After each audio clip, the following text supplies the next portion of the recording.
तो आज हम एक काफी दिलचस्प कॉन्सेप्ट पर बात करने वाले हैं। ये है बागी for, rebel for the nation के लिए एक कहानी का खाका समझ लीजिए। हाँ, एक तरह की पिच है ये। बिल्कुल। और इसकी टैगलाइन देखिए, काफी पकड़ बनाती है। पहले प्यार के लिए लड़ा, अब देश के लिए बगावत करेगा।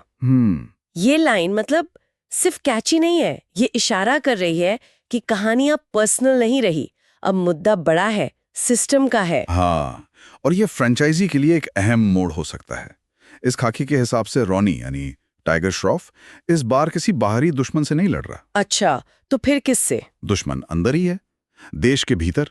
जैसे इसमें जिक्र है कुछ भ्रष्ट नेताओं का, कुछ ब्लैक एजेंट्स का, और मतलब अपने ही बीच के गद्दारों का। ओ, तो पूरी कहानी की जड़ यही है, एक आदमी की अपने ही देश के वो जो सड़ा हुआ सिस्टम है ना, उसके खिलाफ बगावत। बिल्कुल।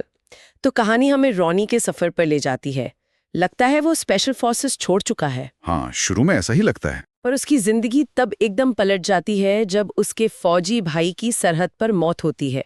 और बात यही नहीं रुकती, सरकार इसे इंटरनल एरर बताकर मतलब मामले को दबाने की कोशिश करती है। और यहीं से रॉनी का वो बागी वाला रूप सामने आता है। हाँ, उसका वो संकल्प, अब यूनिफॉर्म नहीं खून बोलेगा।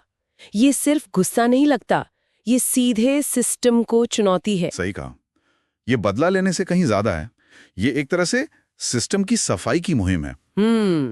ये खाका दिखाता है कि रॉनी अकेला पड़ जाता है, लेकिन उसका मुकाबले एक पूरे नेटवर्क से है, जिनके पास तकनीक है, पैसा है, पावर है। तो ये तो बड़ी मुश्किल लड़ाई हुई, एक अकेला आदमी इतने बड़े और ऑर्गेनाइज करप्शन के खिलाफ। बिल्कुल, ये वो क्लासिक डेविड बनाम गोलियात वाली बात हो गई।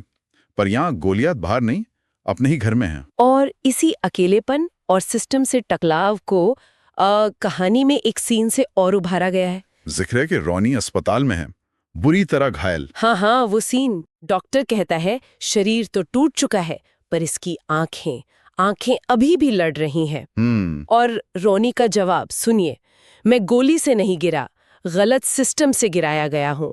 ये डायलॉग तो मतलब सीधे सीधे थीम बता रहा है। बिल्कुल, कि असली दुश्मन गोलियां नहीं, वो सिस्टम है जो ये सब होने दे रहा है। और ये लड़ाई अपने क्लाइमैक्स में पहुंचती है फाइनल शोडाउन में। हाँ, वो तो जबरदस्त लग रहा है कॉन्सेप्ट में। लिखा है कि रॉनी एक हेलीकॉप्टर हाईजैक करता है, और सिर्फ यही नहीं, संसद तक पहुंच जाता है। संसद भवन तक? बाप रे। हाँ, उसका मकसद सिर्फ हंगामा करना नहीं, बल्कि देश के सबसे बड़े गद्दार को कैमरे के सामने लाना है, उसका पर्दाफाश करना है। ये तो बहुत बड़ा मतलब सिंबॉलिक मूव है, सत्ता के केंद्र में जाकर सच दिखाना। और उस क्लाइमैक्स में उसका एक डायलॉग भी बताया गया है, जो शायद पूरी फिल्म का निचोड़ है। क्या है वो? देश के लिए मरे हैं बहुत लोग, पर देश के लिए सिस्टम से टकराया सिर्फ एक बागी है। वाह, ये लाइन सिर्फ पंच लाइन नहीं है, ये एक सोच देती है कि देशभक्ति का मतलब सिर्फ सीमा पर लड़ना नहीं, सही कहा, बल्कि देश के अंदर जो गलत है उससे लड़ना भी है। तो ये कॉन्सेप्ट बागी फोर को सिर्फ एक एक्शन फिल्म की तरह नहीं पेश करता। नहीं, बिल्कुल नहीं। ये इसे आज के समय से, आज के युवाओं के उस गुस्से से जोड़ने की कोशिश करता है जो शायद सिस्टम की कमियों को देखकर चुप नहीं रहना चाहता। ये उस बेचैनी को छूने की कोशिश है। और आखिर में जो संदेश उभरता है वो यही कि असली बागी वो है जो गलत देखकर डरता नहीं, भागता नहीं, बल्कि सच के लिए लड़ने को तैयार रहता है। ये खाका इसी लाइन पर खत्म होता है, भाग मत, बागी बन। बिल्कुल, ये सोचने पर मजबूर करता है ना, कि अन्याय के खिलाफ खड़े होने का मतलब क्या है। क्या ये सिर्फ फिल्मों की बात है या असल जिंदगी में भी इसकी जगह है?